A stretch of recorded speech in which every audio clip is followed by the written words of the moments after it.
علامہ اقبال کی اردو شاعری میں بہت سے مقامات پر آپ کو ایسا کلام جو ہے وہ دیکھنے کو ملتا ہے جس میں بلکہ کچھ تو ایسا ہے جو بعنوان ہی دعا ہے،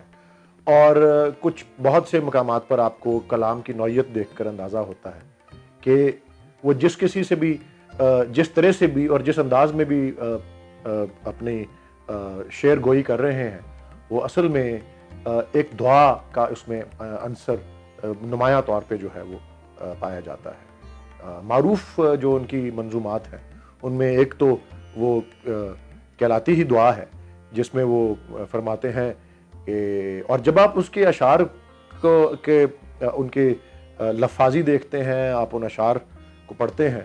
تو ایسا ہی محسوس ہوتا ہے کہ وہ اگر آج سے 100 سال قبل یہ بات کر رہے تھے،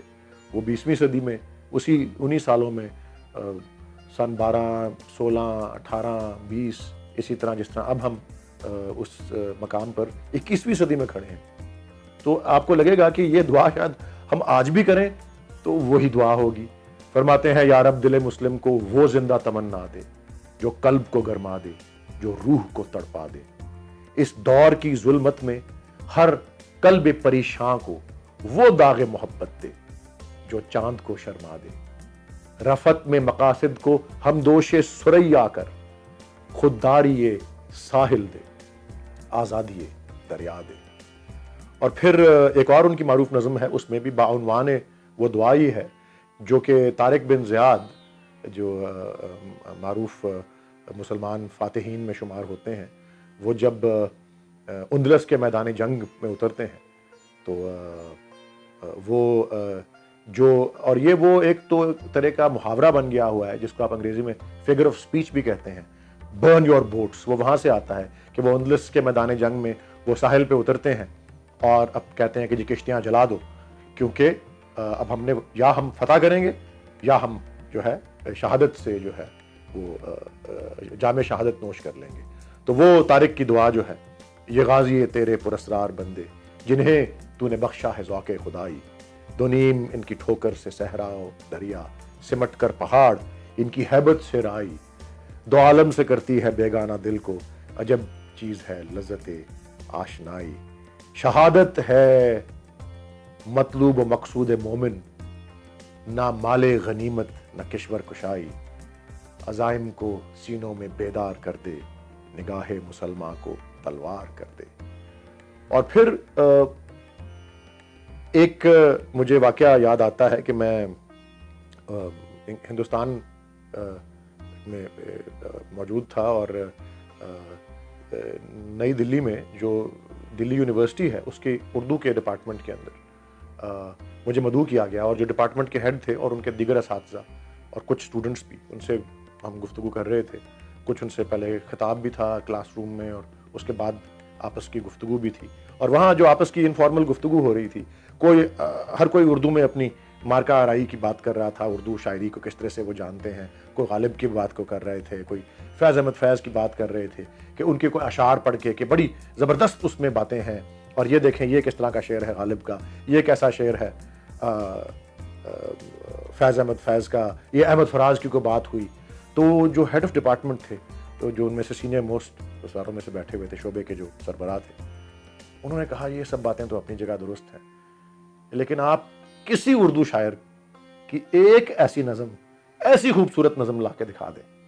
جس طرح علامہ اقبال کی لب پہ آتی ہے دعا بن کے تمنا میری ہے، اور وہ اس کا عنوان ہے بچے کی دعا، جو کہ اسکولوں میں بھی پڑھی جاتی ہے، اور اس کو پڑھتے تو روز ہیں، لیکن کبھی یہ غور کسی نے مجھے میں جاننا چاہوں گا، ہم سمجھنا چاہیے ہم کو کہ کسی نے اس کو سمجھنے کی بھی کوشش کبھی کی ہے کہ نہیں کی، کہ کون سی وہ تمنا ہے جو بچے کی لبوں پہ دعا بن کے آتی ہے کہ زندگی شمع کی صورت ہو خدایا میری، کہ ایسی شمع بنا مجھے کہ دور دنیا کا میرے دم سے اندھیرا ہو جائے، کہ میں دنیا کے اندھیروں کو دور کر دوں اور ہر طرف اجالا پھیلا دوں، ہر جگہ میرے چمکنے سے اجالا ہو جائے۔ تو یہ شمع کے جیسا روپ دینا کہ جس کے ساتھ دنیا کا اندھیرا دور ہو جائے اور ہر طرف اجالا ہو جائے، یہ پہلا پیغام ہے، یہ پہلی دعا ہے اس میں۔ دوسری کہ مجھے اپنے وطن کے لیے ایسا کارنامہ سر انجام دینے کی توفیق دے اللہ تعالیٰ کہ میں اپنے وطن کی زینت بنوں، کہ جس طرح پھول چمن کی زینت بنتا ہے، وہ میرے دم سے یوں ہی میرے وطن کی زینت جس طرح پھول سے ہوتی ہے چمن کی زینت۔ اور پھر ہمارا دین بھی جس طرح یہ تعلیم دیتا ہے اور حکم کرتا ہے کہ علم حاصل کرو پنگوڑے سے قبر تک، علم حاصل کرو خاتمِ چین جانا پڑے، علم حاصل کرنا ہر مسلمان مرد و عورت پہ فرض ہے، یہ قرآن و حدیث میں عرض کر رہا ہوں۔ اور اسی طرح علامہ کہتے ہیں کہ مجھے ایسا پروانہ بنا جس کو علم کی شمع سے محبت ہو، زندگی ہو میری پروانے کی صورت یا رب، علم کی شمع سے ہو مجھ کو محبت یا رب۔ یہ اس کا تیسرا پیغام اور اس میں تیسری دعا ہے۔ اور پھر غریبوں کی حمایت کرنا اور ضعیفوں سے، درد مندوں سے محبت کرنا ہو میرا کام، غریبوں کی حمایت کرنا، درد مندوں سے، ضعیفوں سے محبت کرنا۔ اور یہ چوتھا پیغام اور چوتھی دعا ہے۔ اور آخری یہ بات کرتے ہیں، میرے اللہ برائی سے بچانا مجھ کو، نیک جو راہ ہو اس راہ پہ چلانا مجھ کو، کہ برائی سے بچنا اور نیک راہ پہ چلنا۔ یہ دعا جس طرح ایک بچے کے لیے ہے، جو اس میں یہ 5 پیغام، یہ 5 دعائیں یا 5 معاملات جس پہ اللہ تعالیٰ سے رہنمائی، اللہ تعالیٰ کی توفیق مانگی جاتی ہے، وہ ایک بچہ مانگے یا ایک بڑا مانگے، وہ یکساں طور پہ اسی طرح ہے کہ اجالا کرنا،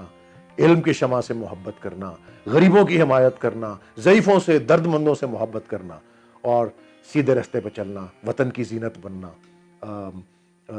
جس طرح پھول ایک چمن کی زینت بنتا ہے۔